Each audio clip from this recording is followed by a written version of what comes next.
नमस्कार एवरीवन, मैं mercy for all society Prem Ashram से शालिनी अग्रवाल अरोरा आपके सामने एक बार फिर प्रस्तुत हूँ एक अलग विषय को लेकर। इस बार का हमारा विषय है घोड़े, खच्चर, टट्टू, जिनके ऊपर अनावश्यक रूप से वजन लादा जाता है।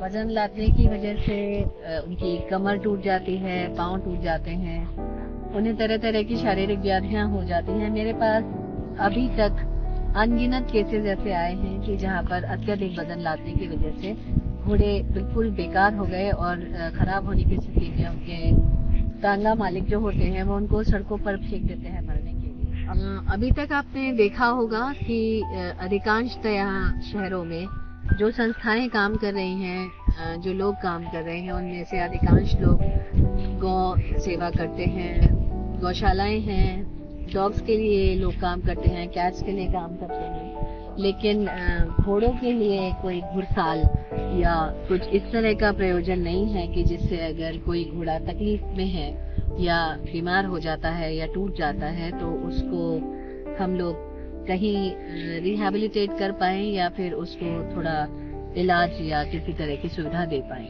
Mercy for all society Prem Ashram में इस तरह के अनगिनत घोड़े और खच्चर हैं कि जिनको इस तरह की परेशानियां हुई।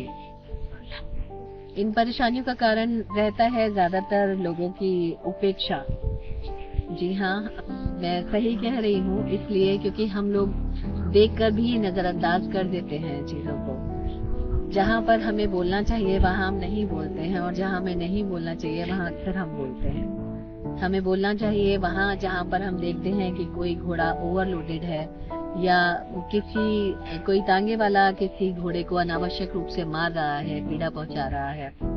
आपने देखा होगा अक्सर कि घोड़ों के आंखों के ऊपर जो एक वो चश्मा चढ़ा रहता है, उसकी वजह से मेरे पास ऐसे 5 केसेस मैंने देखे अभी तक कि उनकी आंखों की रोशनी चली गई। वो लगातार घिसने की वजह से आंखें चोटिल होती रही।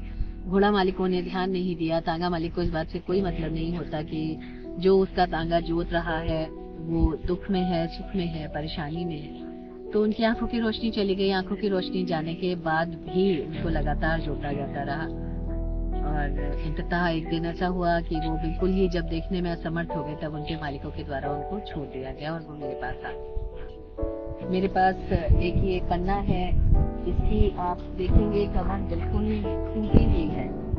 ये इधर से आप देखिए, इधर से इसका हिस्सा अलग है और इसका हिस्सा अलग है। ये तांगे में जोती जाती थी और इसका साथी था हीरा। वो बेचारा नेत्रहीन हो चुका था और उसको लगातार तांगे में जोता जा रहा था। पन्ना जिस समय मैंने रेस्क्यू की उस समय ये गर्भवती थी और ऐसे गिरने की वजह से इस साइड से इसकी कमर टूटी। कमर टूटने के बाद में हम इसको उठाकर लाए। इसके साथी को, पन्ना के साथी को भी हम साथ में उठाकर लाए थे। नामकरण मैंने ही किया था, हीरा और पन्ना। इन दोनों का प्रेम जो था वो देखने लायक था कि पन्ना अगर तकलीफ में थी तो हीरा सारा टाइम उसके पास खड़ा रहता था। वो ना खाता था ना पीता था और दुर्भाग्यवश वो उसका साथ छोड़ के चला गया। उसकी मृत्यु हो गई क्योंकि वो बहुत ज्यादा बीमार था रेस्क्यू के समय में। उसका पेट पूरी तरह खराब था और उसको बहुत हाई फीवर था, इन्फेक्शन हुआ था उसको। पन्ना का बच्चा भी चला गया और कमर भी टूट गई, लेकिन किसी तरह से हम इसको उठा के खड़ा करने में समर्थ हो गए। बहुत सेवा की इसकी, कई दिनों तक लगातार इसके खिलाने पिलाने और इसको उठाने बिठाने का हमें अतिरिक्त प्रयास करना पड़ा, क्योंकि जब ये बैठ जाती थी तो उठ नहीं पाती थी, तो हम इसको उठाते थे। इन सब बातों को बताने का मतलब ये है कि हम जहाँ भी देखते हैं अपने समाज में कि कहीं भी अगर किसी के साथ भी ज्यादती हो रही है, विशेषकर इन घोड़ों के साथ, ये बेजुबान तो नहीं कहूंगी क्योंकि जबान है इनकी, हम समझ नहीं पाते हैं इनकी बोली।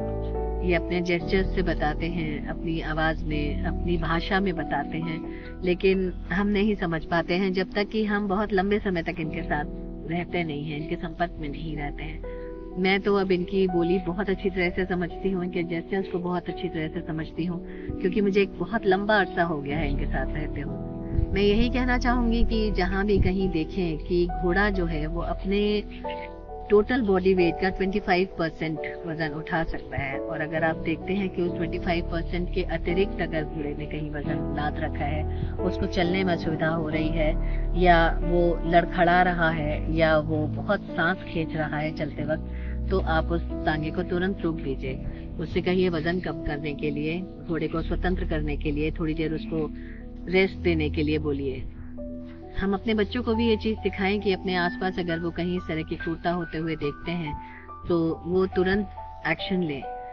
भारतवर्ष एक ऐसा देश है जहाँ पे सभी के लिए उचित कानून बने हुए हैं। जरूरत है फॉलो अप लेने की, कि हम प्रॉपर उस चीज की जानकारी प्राप्त करें, दूसरों को जानकारी दें, दूसरों को शिक्षित करें इस मामले में कि अगर हम देखें कि कोई भी पशु क्रूरता कर रहा है तो हम उसके खिलाफ एक्शन ले सकते हैं। एक्शन में कार्रवाई भी होती है और दोषी को सजा भी मिलती है।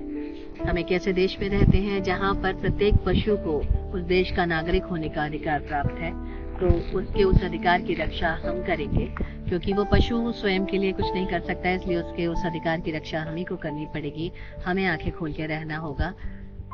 बस इसी के साथ अपनी बात को विराम देती हूँ और आपसे प्रार्थना करती हूँ कि मर्सी फॉर ऑल सोसाइटी के चैनल को, द लविंग लॉयनेस को आप लगातार देख रहे हैं, पसंद कर रहे हैं। आप इसको लाइक कीजिए, सब्सक्राइब कीजिए और शेयर कीजिए अपने दोस्तों के साथ, परिवारों के साथ, क्योंकि आपके सपोर्ट से ही इन सब का भोजन, दवा, इलाज और हमारी प्रेरणा बनी रहेगी।